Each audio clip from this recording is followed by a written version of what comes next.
హైదరాబాద్ నగరంలోని 100% బస్సులను ఎలక్ట్రిక్ మోడల్లోకి మార్చేందుకు సహకరించాలని కేంద్ర భారీ పరిశ్రమల శాఖ మంత్రి హెచ్డి కుమారస్వామికి ముఖ్యమంత్రి రేవంత్ రెడ్డి విజ్ఞప్తి చేశారు. ఢిల్లీలో కేంద్ర మంత్రితో ఆయన కార్యాలయంలో సీఎం గురువారం సాయంత్రం భేటీ అయ్యారు.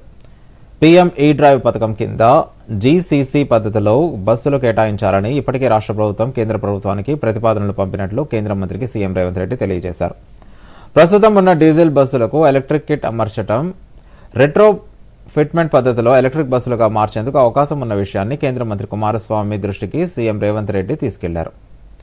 హైదరాబాద్కు కేంద్ర ప్రభుత్వం కేటాయించే 2800 బస్సులను జీసీసీతో పాటు రెట్రో ఫిట్మెంట్ మోడల్ కింద కేటాయించాలని కేంద్ర మంత్రికి సీఎం విజ్ఞప్తి చేశారు.